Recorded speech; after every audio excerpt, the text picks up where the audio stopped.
Hello दोस्तों, स्वागत है आपका आपके अपने चैनल मार्केट सपोर्ट में। दोस्तों, आज की इस वीडियो में हम डिस्कस करने वाले हैं ट्रंप के टैरिफ वॉर के बारे में। अगर आप देखोगे तो ट्रंप की तरफ से लगातार खबरें जो है निकल कर आ रही हैं, इसमें तो कोई भी डाउट नहीं है। डेली बेसिस पर अगर आप देखोगे तो ट्रंप कुछ ना कुछ ऐसा बयान देते हुए नज़र आ तो रहे हैं जो कहीं ना कहीं अगर आप देखोगे तो भारत के लिए, भारत के स्टॉक मार्केट के लिए भी थोड़ा सा समस्याओं से भरा हुआ नज़र आ रहा है।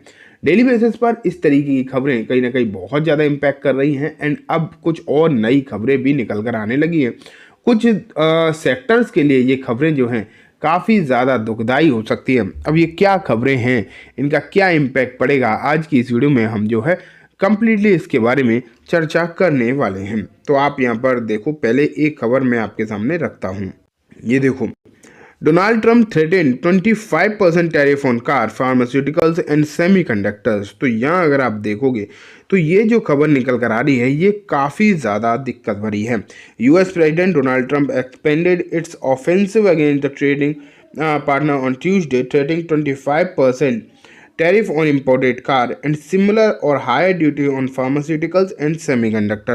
तो अब यहाँ पर जो है तीन सेक्टर्स का जो नाम आ रहा है, इसमें ऑटो है। ऑटो मतलब स्पेशली कार की ही बात यहाँ पर हो रही है, तब भी चलो एक पूरा का पूरा ऑटो सेक्टर ही माना जाएगा। फिर फार्मा भी आप मान के चलिए, फार्मास्यूटिकल्स पर वो डायरेक्टली बोलते हैं। एंड अगर आप तीसरा देखोगे तो सेमीकंडक्टर के बारे में भी ज़्यादा बात हो रही है। हालांकि इसमें से भारत के लिए जो सबसे ज़्यादा दुखदाई होंगे अगर दो सेक्टर, तो वो होंगे दोस्तों एक ऑटो एंड एक फार्मा। ऑटो से सबसे हाई अगर हम देखें तो एक्सपोर्ट होता है भारत में। सबसे ज़्यादा अगर कोई एक्सपोर्ट करता है तो वो फार्मा करता है, ऑटो नहीं, फार्मा करता है। ऑटो से भी है, ऑटो में फिर भी मैं कहूँगा कुछ ही गिनी चुनी कंपनीज ज़्यादा एक्सपोर्ट कर रही हैं। लेकिन अगर आप फार्मा को देखोगे तो फार्मा का जो एक्सपोर्ट है वो श्योरली काफ़ी ज़्यादा दिखाई देता है एंड उसका इम्पैक्ट कहीं ना कहीं भारी पड़ता हुआ दिखाई दे सकता है। ये तो आप मान के चलिए। फिलहाल की जो सिचुएशन नज़र आ रही है मुझे, तो इन दो सेक्टर पर बहुत दिक्कत भरी हो सकती है। हालांकि अगर आप देखोगे तो ये कहा जा रहा है कि ऐसा नहीं है कि ये सिर्फ चीज़ें जो हैं इंडिया के लिए दुखदाई हैं, ये बाकी और मतलब कंट्रीज़ के लिए भी उतनी ही प्रॉब्लम दे रही हैं। लेकिन अगर यहाँ पर इंडिया में अगर हम देखेंगे तो ऑटो डिमांड ऑलरेडी कोई बहुत ज़्यादा नहीं है। अगर आप आज के समय पर देखोगे कार की डिमांड कोई बहुत ज़्यादा है नहीं, वो भी धीरे धीरे करके पहले के कंपेरिजन में थोड़ा सा नीचे ही गई है। लेकिन उसके हिसाब से भी थोड़ी सी और समस्या बढ़ रही हैं। ऑटो में भी अगर हम भारत में देखेंगे तो टाटा मोटर्स ही एक ऐसी कंपनी है जो सबसे ज़्यादा एक्सपोर्ट कर रही है। अगर हम भारतीय कंपनीज की बात करें, महिंद्रा का भी है लेकिन उतना नहीं है। अब दूसरी और जैसे ट्रैक्टर के लिए महिंद्रा ज़्यादा एक्सपोर्ट करता है, लेकिन यहाँ पर जो है स्पेशल बात हो रही है कार के लिए। उन्होंने सिर्फ कार के लिए बोला है और 25%। अब सेमीकंडक्टर की अगर हम बात करें तो भारत में कुछ कंपनीज हैं लेकिन कोई ऐसी कंपनी नहीं है जो एक्सपोर्ट भी कर रही हो। खुद भारत में पूरा कर पाना बहुत ज़्यादा मुश्किल हो रहा है।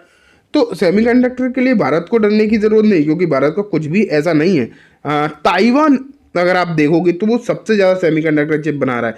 भारत में ऐसा सच कोई दिक्कत नहीं है इसके लिए। लेकिन भारत में फार्मा ज़रूर है। फार्मा से रिलेटेड बहुत सारी ऐसी कंपनीज हैं जो यूएस में एक्सपोर्ट करती हैं। भारत में सबसे ज़्यादा एक्सपोर्ट ही फार्मा हो रहा है आज के समय पर, अगर आप देखोगे मेटल एंड फार्मा। तो ये समस्या कहीं ना कहीं दिक्कत दे रही है। तो आप ये मान के चलिए कि ऐसा लग रहा है कि आने वाले समय में आपको काफ़ी ज़्यादा प्रॉब्लम इन सेक्टर्स में देखने को मिल सकती है। हालांकि कुछ लोग ऐसा भी कह रहे हैं कि ट्रंप की ये सिर्फ चाल है, अभी ये टैरिफ करेंगे और फिर बाद में सिचुएशन जो है नॉर्मल हो जाएगी। इस तरीके की भी बातें जो हैं कहीं ना कहीं निकल कर आ रही है। लेकिन जब तक इस तरीके की बयानबाजी होती रहेगी तो दिक्कत तो कहीं ना कहीं आएगी ही, इसमें तो कोई भी डाउट नहीं है। एक ये और देखो, want to be fair, Trump was to impose reciprocal tariff on India. तो यहाँ पर ये इंडिया के खिलाफ भी अगर आप देखोगे तो उनकी बयानबाजी रुक नहीं रही है। जिस दिन से वो प्रेसिडेंट बने हैं या फिर उससे पहले ही अगर आप देखोगे तो जब से वो प्रेसिडेंट नहीं बने थे, बस चुनाव जीते थे, तब से ये बातें निकल कर आ रही हैं। और यहाँ पर इस बयान का मतलब है कि उन्होंने कसम खाई है कि हम रेसिप्रोकल टैरिफ लगाएंगे इंडिया पर। और आज के समय पर अगर हम देखें तो इंडिया उनके प्रोडक्ट पर सबसे ज़्यादा टैक्स लगाता है। हालांकि ये अलग अलग कंट्रीज़ की अंडरस्टैंडिंग होती है कि क्या करना है, क्या नहीं करना है, किस तरीके से करना है, लेकिन अभी तक अमेरिका ने इंडिया पर रेसिप्रोकल टैक्स की पहले कभी बात नहीं करी थी। लेकिन अब अगर आप देखोगे तो अब सिचुएशन जो है काफ़ी ज़्यादा ख़राब होती हुई दिखाई दे रही है। आप ये सोच रहे हो कि ऐसा होगा नहीं, तो मैं आपको बता दूं, जब प्रधानमंत्री मोदी वहाँ पर थे, अमेरिका में थे, तो उनके सामने ही इस तरीके की बातें कर रहे थे डोनाल्ड ट्रंप। तो दिक्कत तो है और इस बात को लेकर वो बिल्कुल भी ऐसा नहीं है कि संकोच कर रहे हो। क्लियर शब्दों में इस तरीके की जो है बातें निकल कर आती हैं, जिसका फ़र्क कहीं ना कहीं पड़ेगा। देखो यहाँ पर क्या हुआ था, India will be spread from Trump tariff, RBI has an answer. RBI की तरफ से एक सवाल का जवाब आया है। पूछा ये गया था कि क्या भारत जो है ये ट्रम्प के टैरिफ वाली नीति से बच पाएगा, यहाँ से इस भारत को राहत मिलेगी क्या।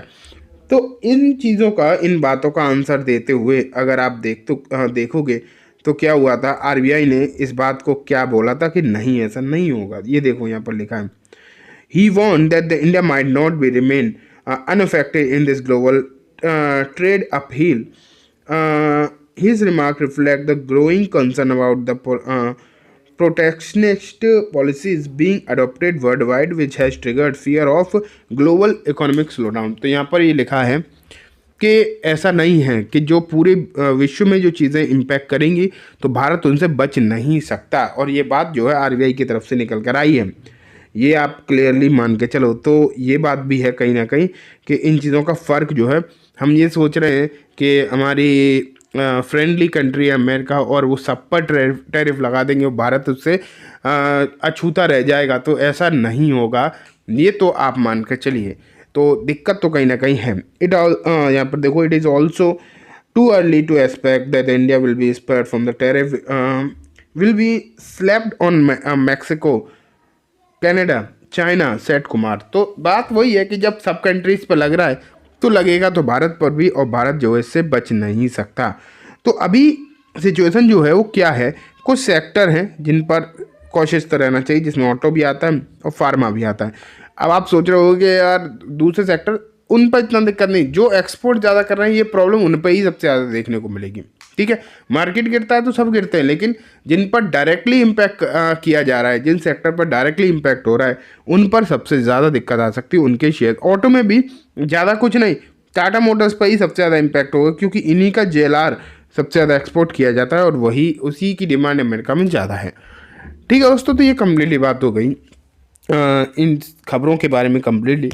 उम्मीद है आपको सब कुछ अच्छे समझ भी आ गया होगा। अब मैं इस वीडियो को यहीं ख़त्म करूँगा। जाने से पहले बस एक बार बोलना चाहूँगा, वीडियो अच्छी लगी हो तो इसे लाइक करना, चैनल को भी ज़रूर सब्सक्राइब करना, जाते जाते बेल आइकन दबाना, जिससे कि जब भी मैं कोई नई वीडियो डालूँ आपके पास नोटिफिकेशन आ जाए। एंड दोस्तों, ये वीडियो सिर्फ और सिर्फ एजुकेशन इन्फॉर्मेशन पर्पस है, तो इसे किसी भी तरीके की बाइंग सेलिंग के रिकमेंडेशन के तौर पर बिल्कुल भी ना दें।